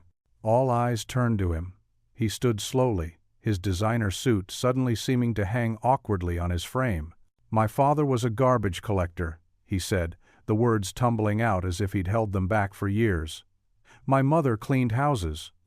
I've spent my entire career running from that, pretending I came from somewhere else, somewhere better." His hands trembled slightly as he gripped the back of his chair. "Every time I saw Manny mopping floors, every time I passed Marisol with her cleaning cart, I saw my parents, and I couldn't stand it. I couldn't stand being reminded of where I came from." Tears welled in his eyes, but he blinked them back. "I was cruel because I was ashamed." The confession hung in the air. Grace's expression softened with compassion, while Evelyn maintained her measured gaze. Manny walked over to Declan, his steps measured and deliberate. "There is no shame in honest work," he said gently. "Your parents gave you a foundation of dignity through their labor. The shame lies only in forgetting that truth." Declan nodded, swallowing hard. "I want to make this right," he whispered. "Then here are my terms," Manny said, his voice firm but kind. "You will retain your position as CEO, but on probation. For 1 year, you will spend 1 day each week working alongside our custodial staff. No cameras, no publicity, just honest work. You'll also undergo leadership coaching with Grace." The board members murmured among themselves, but Manny held up his hand. "This isn't punishment," he explained. "It's an opportunity for transformation." Declan looked around the room, at the faces of people he'd often dismissed or intimidated. Then he looked back at Manny, seeing not a janitor but a teacher. "I accept," he said quietly. Manny reached behind him and picked up his mop, the one he'd used countless times throughout the building. He held it out to Declan, handle first. Declan stared at it for a long moment. Then, with trembling fingers, he reached out and took it. The weight of it felt foreign in his manicured hands. He gripped it tightly, lowering his head in a gesture of humility that would have been unthinkable just days ago. The mop handle gleamed under the boardroom lights, no longer just a cleaning tool, but a symbol of something deeper, of dignity rediscovered, of pride transformed into purpose. The morning sun streamed through the third-floor windows of Radiant Labs as Declan Royce stood awkwardly in the men's restroom doorway. He wore plain navy coveralls with trainee emblazoned on the back, holding a mop like it might bite him. His normally perfect hair was slightly disheveled, and his clean-shaven face couldn't hide his nervousness. Manny Rivera waited inside, calm and dignified in his familiar gray uniform. "Good morning, Mr. Royce," he said warmly. "Ready for your first lesson?" A small crowd of employees had gathered in the hallway. Phones discreetly pointed their way. Some whispered behind their hands, but most wore encouraging smiles. Yes," Declan managed, his voice lacking its usual authority. He stepped inside, and the strong smell of cleaning products made him wrinkle his nose. "First things first," Manny said, pulling supplies from his cart. "Safety matters most. These chemicals need respect." He handed Declan a pair of thick yellow gloves. Declan fumbled with them, dropping one. Snickers echoed from the doorway. His face flushed red, but he picked up the glove and put them both on. "Don't mind them," Manny said quietly. "Everyone starts somewhere. Now, watch carefully." He demonstrated the proper way to prepare the mop, explaining each step with patience and clarity. Declan tried to copy Manny's movements, but his first attempt sent dirty water splashing onto his shoes. More giggles from the crowd, but also a few supportive, "You can do it," calls. "Smaller movements," Manny guided. "Like this." He showed again, his strokes smooth and efficient. "The mop is an extension of your arms. Feel the rhythm." For the next hour, Declan worked under Manny's instruction. His forehead grew damp with sweat and his back started to ache. But something changed in his expression, the initial disgust giving way to concentration. Marisol passed by with her cart, shooting Manny a quick thumbs up. "Buen trabajo," she called to Declan, who managed a shaky smile in return. "The hardest part," Manny explained as they moved to the sinks, "is doing this work while staying invisible. People walk past, conduct business, take calls, all while we're right here." As if on cue, two executives entered, deep in conversation about quarterly reports. They barely glanced at Declan and Manny, continuing their discussion while washing their hands. After they left, Declan straightened up from scrubbing the sink. "I never noticed," he said quietly. "How many times did I?" "It's not about guilt," Manny interrupted gently. "It's about awareness, understanding, growth." By mid-morning, the restroom gleamed. Declan's perfectly pressed coveralls were splashed with water, and his manicured hands felt raw inside the gloves. But there was a hint of pride in his eyes as he surveyed their work. The crowd outside had thinned, but not disappeared. When Declan emerged, someone started clapping. Others joined in, the applause spreading down the hallway. Instead of his usual swagger, Declan gave a humble nod. "Same time next week?" Manny asked, already knowing the answer. "Yes," Declan replied, then added softly, "Thank you, Mr. Rivera." Throughout the day, word spread through the building. Employees shared photos and stories of Declan's first cleaning shift, but the tone had changed. There was less mockery, more respect for his willingness to learn. That afternoon, Grace found Manny in the supply room, organizing his cart for tomorrow. "I heard it went well," she said, helping him stack paper towels. "Baby steps," Manny replied with a small smile. "But honest ones, I think." "The board meeting's been rescheduled for next month," Grace mentioned. "Gives everyone time to adjust to the new arrangement. The employee trust paperwork is almost ready." Manny nodded, checking his supplies list. "Good. Change takes time. We can't rush healing." As their shifts ended, Grace and Manny walked together through the parking lot. The setting sun painted the sky in soft oranges and pinks, a gentle end to a significant day. "Elena would be proud," Grace said softly, mentioning Manny's late wife. "You're teaching them what she always knew, that true dignity comes from serving others." Manny smiled, his eyes bright with unshed tears. "One mop bucket at a time," he said, making Grace chuckle. They paused at the street corner, where their paths would split. The city bustled around them, but inside Radiant's walls, something had shifted. Trust was taking root in the most unexpected places, growing from the ground up.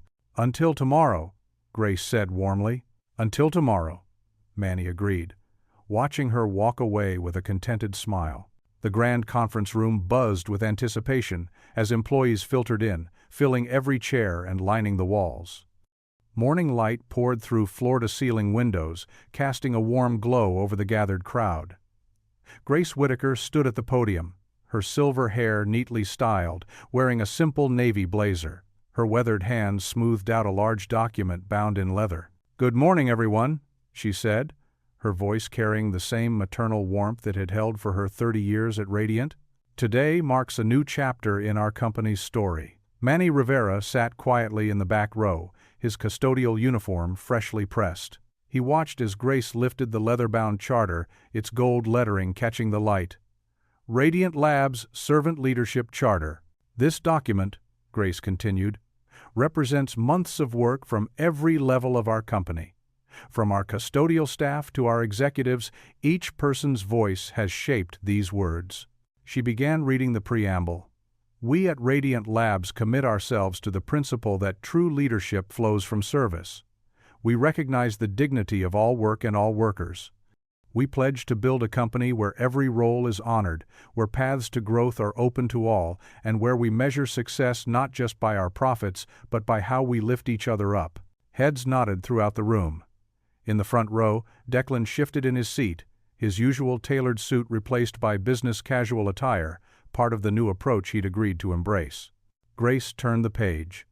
"The charter establishes our new Dignity Dividend program. 20% of annual profits will be shared among all employees, regardless of position. The Radiant Scholars Fund will provide full college scholarships to children of our custodial and maintenance staff."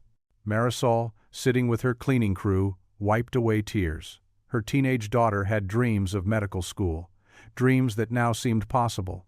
"The Elena Rivera Veterans Training Center," Grace continued, her voice softening as she caught Manny's eye, "will provide career development for veterans transitioning to civilian work, honoring both those who serve our country and a beloved wife who taught us all about dignity and service."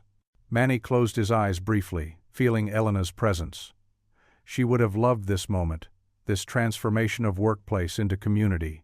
Grace detailed the new career pipeline programs, how any employee could train for advancement, how executives would regularly work alongside frontline staff, how decisions would be made with input from all levels. The room grew warmer with hope as each element was explained. "And now," Grace said, "we begin with our signatures. This isn't just a document, it's our promise to each other." Declan rose first, surprising everyone. He walked to the podium with measured steps. "As CEO," he said, taking the pen, "I sign this not just as policy, but as my personal commitment to change." His signature was firm and clear. The board members followed, then department heads. Evelyn, as the new employee trust trustee, signed with particular flourish. "This is how business should be done," she declared. Line by line, department by department, employees came forward. Each signature represented a story. The cafeteria worker, who'd raised 3 kids on minimum wage, the security guard putting himself through night school, the maintenance tech supporting elderly parents. Marisol brought her whole crew up together. They signed as a group, their names clustered together like family. The room erupted in applause. These were the people who'd inspired the change, who'd shown what dignity in work truly meant. Grace stood back, watching as the morning light shifted across the room. She remembered all the small moments that had led here, conversations in hallways, quiet acts of kindness, countless cups of coffee shared between levels of hierarchy that no longer mattered. Finally, only one signature remained. Grace gestured to the back of the room. "Manny?" He rose slowly, walking through the parted crowd. People reached out to touch his shoulder, shake his hand. He carried with him decades of early mornings, of floors mopped and toilets cleaned, of choosing humility when he could have chosen power. At the podium, he paused. His fingers traced the leather binding, and those closest could see his eyes grow moist. He took the pen, its weight familiar in his calloused hand. "For you, Elena," he whispered, and signed his name. The evening sun cast long shadows across Manny's front yard as Declan's luxury car pulled up to the curb.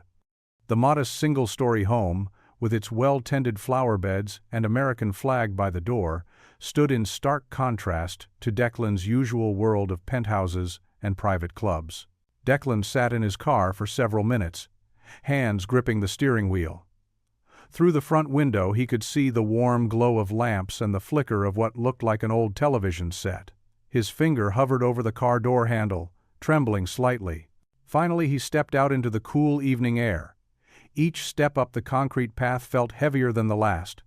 At the door he raised his hand to knock, then lowered it, then raised it again. Before he could decide, the door opened. "I saw your car," Manny said simply, wearing a faded Army veteran's t-shirt and holding a coffee mug. "Would you like to come in?" Declan nodded, unable to find his voice. The interior of Manny's home was humble but immaculate.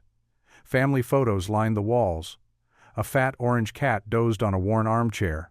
The furniture was old but well cared for, like everything else in Manny's world. "Coffee?" Manny asked, already heading to the kitchen. "Please," Declan managed, standing awkwardly in the living room. His eyes fell on a framed photo of a younger Manny in dress uniform, standing proud beside a beautiful woman with kind eyes. "Elena." Manny returned with a second mug. "Have a seat," he said, gesturing to the couch. "That chair belongs to Mr. Whiskers, and he doesn't share well." The cat opened one eye as if to confirm this fact. Declan sat stiffly, holding the warm mug between his hands. The coffee's aroma filled the space between them, simple drip coffee, not the fancy espresso he usually drank. It smelled like his childhood kitchen. "I grew up in a double-wide trailer," Declan blurted out suddenly. His knuckles whitened around the mug. "In Bergen County, the bad part." Manny said nothing, just nodded and sipped his coffee. "My mom." Declan's voice cracked. He cleared his throat and tried again. "My mom cleaned houses. Rich people's houses. She'd come home with stories about how they treated her, like she wasn't even human sometimes. And my dad, he worked 2 factory jobs, came home with grease under his nails that never quite washed out." The cat stirred and stretched, padding over to rub against Declan's leg. He stared down at it, blinking rapidly. "I swore I'd never be like them," he continued, his voice barely above a whisper. "I worked so hard to erase where I came from. Private school scholarship, Ivy League. Perfect clothes, perfect accent. I thought if I could just climb high enough, no one would ever look down on me again." He let out a shaky breath. "Instead, I became exactly what I hated. Worse, even." Manny set his mug down carefully. "The wounds we carry from childhood run deep," he said softly. "But they don't have to define us forever." "When I saw you mopping that floor," Declan's shoulders hunched. "All I could see was my mother on her knees, scrubbing some rich woman's bathroom. And I couldn't bear it. So I lashed out. I became the very people who hurt her." A tear splashed onto his hand. He wiped it away quickly, but more followed. "I've been so ashamed," he whispered. "Not of where I came from, though that's what I told myself. I'm ashamed of what I became trying to run from it." Manny rose slowly and walked to a cabinet. He returned with a framed photograph and handed it to Declan. It showed a much younger Manny in work clothes, standing proudly in front of a small cleaning company van. "My first business," Manny explained. 3 employees, 2 vacuum cleaners, and more determination than sense. That van leaked oil like a sieve, but it got us to every job on time." Declan studied the photo, noting the same quiet dignity in young Manny's eyes that he saw today. "Your parents' work had value," Manny continued gently. "Just as yours does, just as mine does. The world needs factory workers and house cleaners just as much as it needs CEOs. The only shame is in forgetting that truth." Declan's shoulders began to shake. The photo trembled in his hands as years of buried grief and shame broke free. Without a word, Manny took the frame from him and set it aside. "I'm so sorry," Declan choked out. "For everything. For how I treated you. For betraying everything my parents taught me about honest work and human dignity. I don't deserve forgiveness." "That's not for you to decide," Manny said firmly but kindly. "Forgiveness is a gift, freely given. And I forgive you, Declan." The simple words hit Declan like a physical force. He bent forward, face in his hands, as healing tears fell freely now. Manny sat quietly, allowing him this moment of release. When Declan finally straightened up, his face was wet, but his eyes were clearer than they'd been in years. Manny wordlessly handed him a tissue from a box on the coffee table. "Thank you," Declan said, wiping his eyes. "Not just for forgiving me, for showing me who I can still become." Manny picked up his coffee mug again and leaned back in his chair. Mr. Whiskers had moved to Declan's lap, purring softly. They sat in comfortable silence as the evening deepened outside, two men from different worlds finding common ground in simple truths and second chances. The autumn morning sparkled with promise as crowds gathered outside Radiant Lab's newest building. Bright banners fluttered in the breeze, and rows of chairs filled the courtyard. Veterans in pressed uniforms mingled with Radiant employees and their families, while local news crews set up their equipment. The modern three-story structure gleamed in the sunlight. Above its glass doors, bronze letters spelled out, "The Elena Rivera Veterans Training Laboratory." A red ribbon stretched across the entrance, waiting to be cut. Manny stood quietly to the side, his usual janitor's uniform replaced by a dark blue suit. His weathered hands fidgeted with his tie as he watched the scene unfold. Marisol and her cleaning crew had arrived early to make everything spotless, though today they wore their Sunday best instead of work clothes. Luis Rivera, looking sharp in his veteran's dress uniform, worked the crowd with natural ease. He stopped to chat with former service members who would be among the first students in the new training program. His voice carried clearly as he explained the opportunities ahead. This isn't just job training, it's a chance to rebuild lives with dignity. The company choir, made up of employees from every department, arranged themselves near the podium. Their purple Radiant Labs shirts added a splash of color to the gathering. Grace stood among them, reviewing sheet music one last time. Declan appeared, wearing a simple gray suit rather than his usual designer attire. These days, he carried himself differently, the arrogant stride replaced by something more measured. 2 months of weekly custodial shifts had left their mark. He nodded respectfully to Manny before taking his place near the stage. As the crowd settled into their seats, Luis stepped up to the microphone. The autumn breeze ruffled his papers as he began to speak. "Good morning, everyone. 2 months ago, this was just an empty lot. Today, it represents hope." He gestured to the building behind him. "My godfather Manny Rivera taught me that true leadership means serving others. His late wife Elena lived that same principle every day of her life."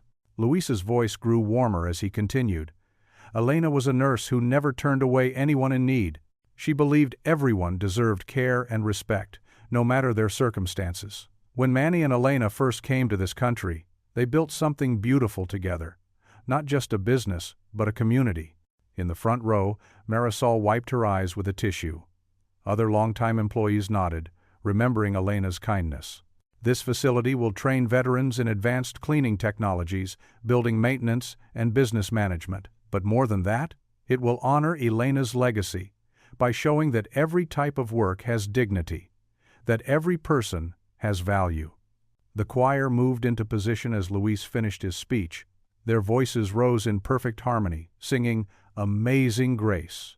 The familiar melody floated across the courtyard, touching hearts and bringing tears to many eyes. When the last note faded, Declan approached the podium. He looked directly at Manny as he spoke. 2 months ago, I thought I knew what success looked like. I was wrong." He paused, swallowing hard. "Manny Rivera taught me that true leadership starts with humility.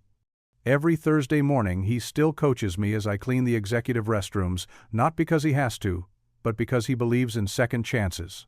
A ripple of gentle laughter moved through the crowd. Everyone knew about the CEO's weekly custodial shifts now. This training lab isn't just a building. It's a promise to our veterans and our community. A promise that at Radiant, every job has meaning. Every person matters. Declan's voice cracked slightly. Thank you, Manny, for showing us the way. Children darted between the chairs as their parents applauded. The whole Radiant family was here. Executives, engineers, cafeteria workers, and custodians, all celebrating together. Grace had made sure every employee could attend, arranging schedule coverage and transportation for families. Evelyn stepped forward, carrying a large pair of ceremonial scissors on a velvet cushion. Manny, she called, would you do us the honor? Manny walked slowly to the ribbon, his hands steady now. The morning sun caught the silver in his hair as he stood before the building named for his beloved Elena. Memories washed over him. Elena's laugh, her gentle hands, the way she'd light up a room just by entering it. The scissors felt cool in his grip as he positioned them against the red ribbon. Tears gathered in his eyes, but these were tears of joy, of gratitude, of love remembered. He could almost feel Elena's presence, her spirit of service living on in this place of new beginnings. Luis stood proudly beside his godfather. The choir began to sing again, this time a Spanish hymn that Elena had loved. The melody wrapped around Manny like a warm embrace as he prepared to cut the ribbon. The gleaming boardroom buzzed with anticipation as executives and board members settled into their leather chairs. Sunlight streamed through floor-to-ceiling windows, casting long shadows across the polished oak table. Quarterly financial meetings usually brought tension, but today felt different. Evelyn stood at the front of the room, her tablet connected to the main screen. Her usual stern expression had softened into something closer to pride. Behind her, Grace sat quietly observing, while Manny had taken his place, still somewhat uncomfortably, among the board members rather than his customary spot, mopping the hallways outside. Ladies and gentlemen, Evelyn began, tapping her screen to life.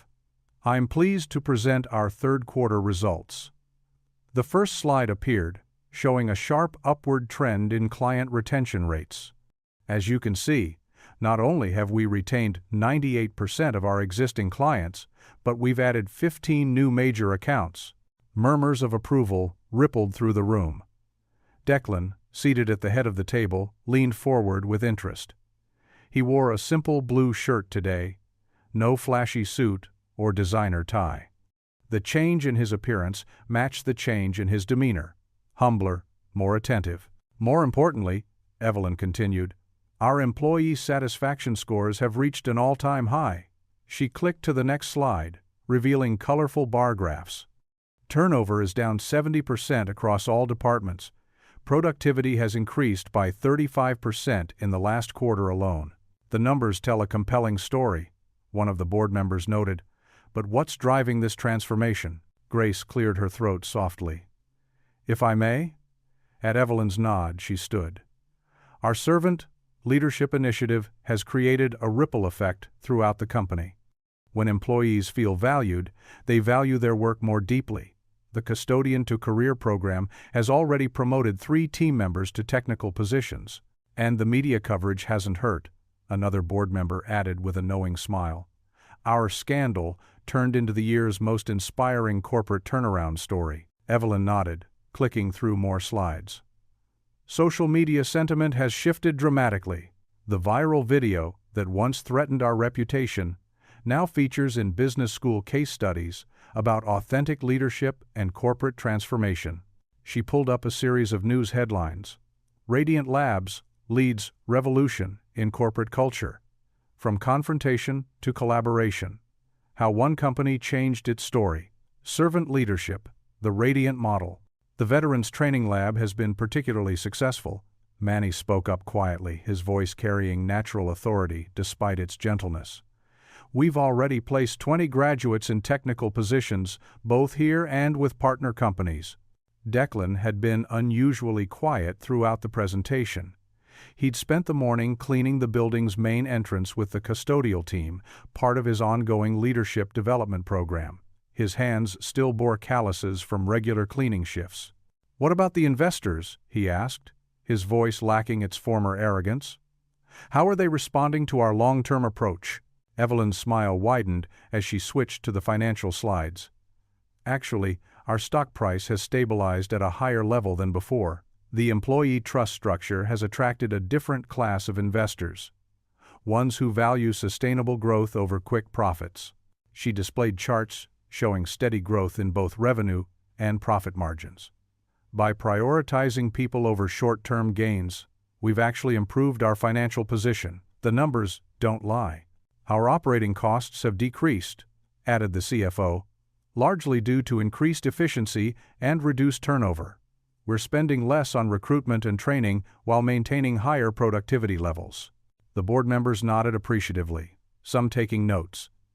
The hostile takeover attempt from months ago now seemed like a distant memory.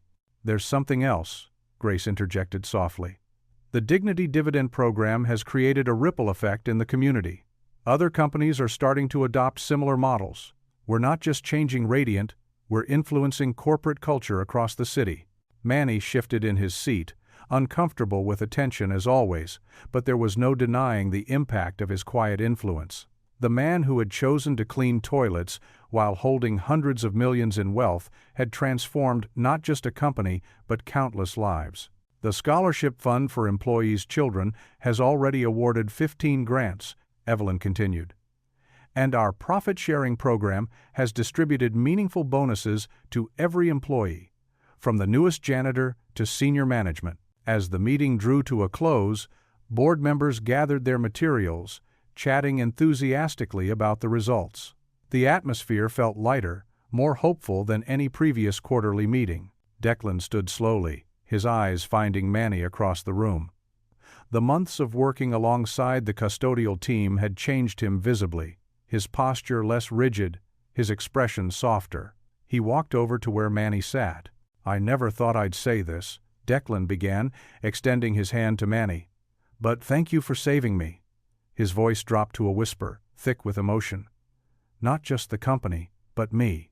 Manny stood and clasped Declan's hand firmly. The board members watched this quiet exchange. The former arrogant CEO and the humble janitor millionaire who had transformed him through example rather than force. The handshake lasted longer than usual, heavy with meaning. Both men had tears in their eyes, though neither would admit it. In that moment, the quarterly financial results seemed secondary to the human transformation they represented. As the room slowly emptied, Grace gathered her papers, smiling quietly at the scene.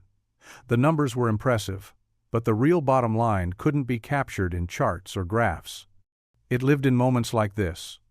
When pride gave way to gratitude, when power bowed to wisdom, and when success was measured not in dollars, but in changed hearts.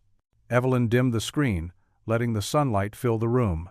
Outside, the sounds of the custodial team could be heard as they went about their essential work, no longer invisible, no longer beneath notice, but recognized as the backbone of the company they had always been. The fluorescent lights hummed softly in Radiant Lab's break room as evening settled over the city.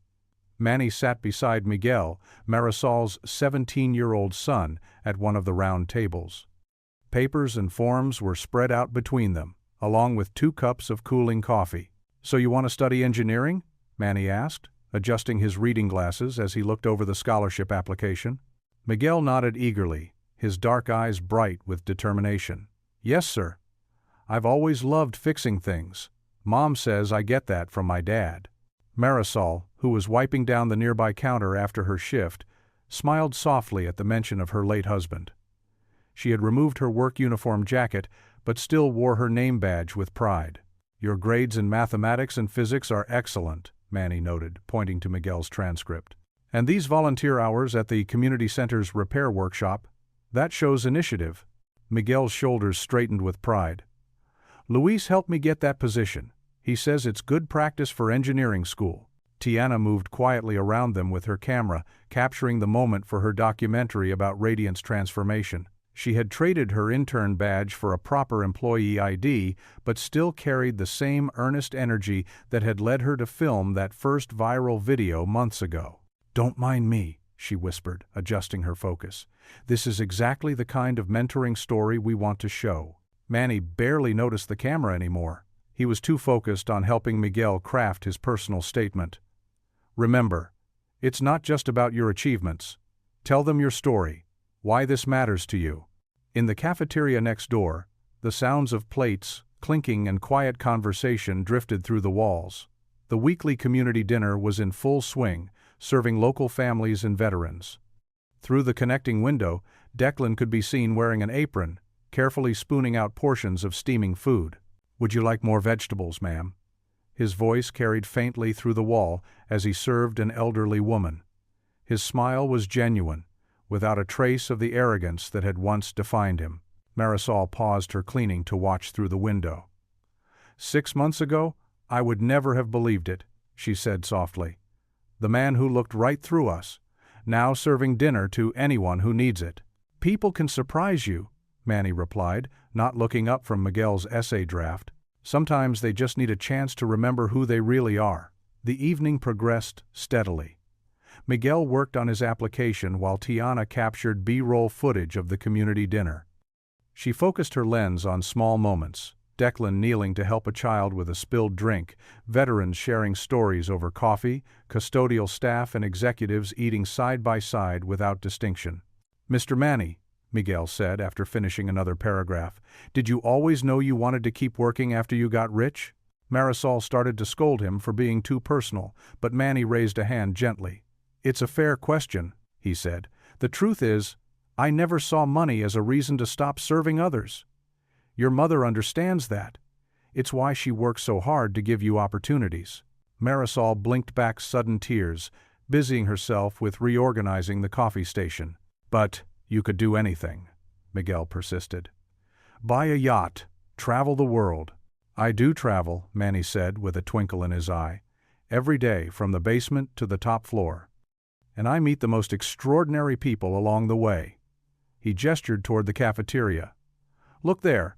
See how sharing a meal can bring people together? That's worth more than any yacht." Tiana zoomed in on Miguel's face as understanding dawned. She'd been capturing these moments of realization for weeks now, building a story of how Radiant's culture had shifted from top to bottom. A small group of custodial trainees, mostly veterans from Luis's program, passed through on their way to the cafeteria. They waved to Manny, who returned their greeting warmly.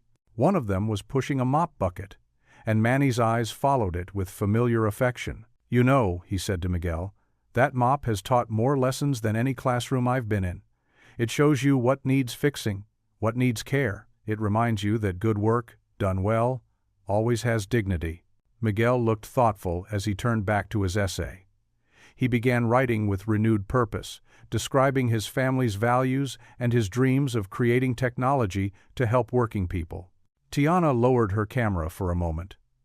"That's beautiful, Mr. Manny. Would you mind saying something like that again for the documentary?" Manny shook his head with a gentle laugh. "The real story isn't in what we say, it's in what we do. Film them instead." He nodded toward the cafeteria, where Declan was now sitting with an elderly veteran, listening intently to his story. The night deepened outside the windows. More employees drifted in from the community dinner, some still wearing aprons, others carrying empty serving trays. They moved easily between tables, executives and janitors alike. The old barriers of status faded like old paint. Marisol finally finished her cleaning and sat down beside her son, reading over his shoulder. Her face glowed with quiet pride as she saw what he had written. "Almost done," Miguel said, typing the final paragraph. "I wrote about how watching Mom taught me that real success isn't about getting away from work, it's about doing work that matters." Manny nodded approvingly. "Elena would have loved to see this," he said softly, thinking of his late wife. "She always said the most powerful changes happen, heart by heart, person by person." Tiana captured the final moments as Miguel submitted his application online. The small group burst into applause, drawing smiles from the dinner crowd next door. Declan appeared in the doorway, still wearing his apron. "Everything okay in here?" he asked, his face open and interested, so different from the man who had once sneered at cleaners. Miguel just finished his engineering scholarship application, Manny explained. Would you mind looking it over? You have experience with the technical side. I'd be honored, Declan said, pulling up a chair without hesitation. Manny sat back, watching the CEO of Radiant Labs pore over a custodian's son's college application with genuine care. His eyes caught the mop in the corner, and he smiled. The mop changes people more than money ever could, he chuckled softly, and Tiana's camera caught the simple truth of those words, reflected in every face around the table. The sun hadn't yet peeked over the horizon when Manny arrived at Radiant Labs, his worn leather shoes clicking softly against the polished floor. The building was quiet, except for the gentle hum of the heating system and the distant whir of early morning machinery. He glanced at his watch. 5:45 a.m. Declan should have been here 15 minutes ago for his weekly custodial shift. Manny wheeled out the cleaning cart, arranging the supplies with practiced care. Each bottle, brush, and cloth had its place, a routine he'd perfected over years of service. The morning light began to filter through the lobby's tall windows, casting long shadows across the floor. At 6:10 a.m., the front doors burst open. Declan rushed in, his tie askew and his normally perfect hair slightly disheveled. His leather briefcase bumped against his leg as he hurried toward Manny. "I'm sorry," Declan said, breathing heavily. "Traffic was terrible, and then my alarm." Manny held up a weathered hand, silencing the CEO's excuses. "Mr. Royce," he said quietly, "what's our first rule about custodial duty?" Declan's shoulders slumped slightly. "Consistency builds character," he recited, looking down at his polished dress shoes. "And what time do we start?" 5:30 a.m. sharp, Declan answered, his cheeks flushing. "I know, Manny. I messed up." Manny nodded slowly, his expression gentle but firm. "The toilets don't clean themselves because you're running late, and your team," he gestured to where Marisol was already working down the hall, "they notice when leadership shows up late." Declan set down his briefcase and began rolling up his sleeves. "You're right. I'm sorry. Not just to you, but to everyone." Together, they pushed the cart toward the executive washrooms. Declan grabbed the toilet brush without being asked, a small but significant change from his first reluctant weeks of service. As they worked side by side, Declan spoke softly. "You know, I used to think this was beneath me. Now," he paused, scrubbing at a stubborn stain, "now I understand what you meant about dignity in every task." Manny smiled, watching Declan's methodical movements. The CEO's technique had improved considerably over the past months. "Tell me what you've learned from the mop, Mr. Royce." Declan straightened up, wiping sweat from his forehead with his sleeve. Another thing he would never have done before. Discipline, for one. Real discipline, not just checking boxes. He moved to the next stall, his voice echoing slightly. "And humility. There's something about cleaning up after others that puts things in perspective." "Go on," Manny encouraged, restocking paper towels with practiced efficiency. "I've learned that leadership isn't about the corner office or the fancy title." Declan emerged from the stall, his face thoughtful. "It's about service. About being willing to do what you ask of others. About showing up early and staying late. Not because anyone's watching, but because it's right." Manny nodded, pleased with the genuine reflection in Declan's words. He reached into his pocket and pulled out a small brass key attached to a worn leather tag. The word "service" was stamped into the leather in faded letters. "I've been waiting for the right moment to give you this," Manny said, holding out the key. "It opens the main supply room. We usually only give these to full-time custodial staff." Declan stared at the key, understanding its significance. This wasn't just about access to cleaning supplies, it was about trust, about belonging to a team he once looked down upon. "Are you sure?" Declan asked, his voice slightly hoarse. "You've earned it," Manny replied simply. "Not with your title, but with your actions, with your willingness to learn and change." Declan took the key carefully, running his thumb over the worn leather tag. "I'll carry it," he whispered, slipping it into his pocket. "And everything it means." They returned to their work, the sound of running water and quiet scrubbing filling the morning air. Through the washroom window, the sun had finally risen, casting warm light across the tiles and chrome fixtures. Another day of service had begun at Radiant Labs, and this time, both men knew exactly why they were there. The evening sun cast golden rays through Radiant Labs' lobby windows, illuminating the newly unveiled mural that stretched across the renovated space. Hundreds of faces, past and present employees, were painted in warm, lifelike detail along the wall. From custodians to executives, veterans to new hires, each portrait told a story of dignity and purpose. Manny stood quietly near the punch bowl, watching the gathering with a gentle smile. The lobby buzzed with celebration as employees and their families mingled, their laughter echoing off the polished floors he'd maintained for so many years. Children darted between legs, their party clothes slightly rumpled from play. The scent of catered hors d'oeuvres filled the air. Grace appeared at his side, elegant in a simple blue dress. "Ready for your speech?" she asked, touching his arm lightly. Manny smoothed his crisp uniform. He'd insisted on wearing it tonight, and nodded. "Time waits for no one," he said softly. At the podium, Evelyn tapped the microphone. The crowd settled, turning toward the small stage where the mural served as a fitting backdrop. "Ladies and gentlemen," she began, "please welcome our honored guest, Manuel Rivera." Applause erupted as Manny made his way forward. Marisol wiped tears from her eyes. Luis, now head of the Veterans Training Program, stood tall and proud. Even the newest janitors, some of them scholarship recipients, beamed with respect. "Good evening, familia," Manny began, his voice warm and steady. "When I first picked up a mop at Radiant, I never imagined standing here today, but God works in mysterious ways." He paused, gesturing to the mural. "Look around you. Every face on this wall, every person in this room were all connected by the work of our hands and hearts." The crowd listened intently as he continued. "Tonight, I'm announcing my gradual retirement from custodial duties." Murmurs rippled through the gathering. Not because the work isn't worthy, it will always be worthy, but because it's time to pass the mop to the next generation.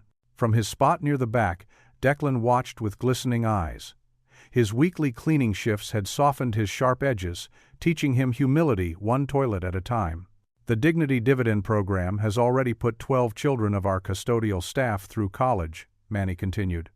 "Our Veterans Training Center has certified 50 graduates, and our servant leadership model has become a case study at business schools." He smiled. "But the real success isn't in numbers, it's in how we treat each other every day." Tiana, now head of communications, discreetly wiped her eyes as she filmed. The company's transformation had become her documentary project, capturing the journey from viral scandal to genuine redemption. "So while I'll still be around, you can't get rid of me that easily," Manny chuckled, drawing warm laughter.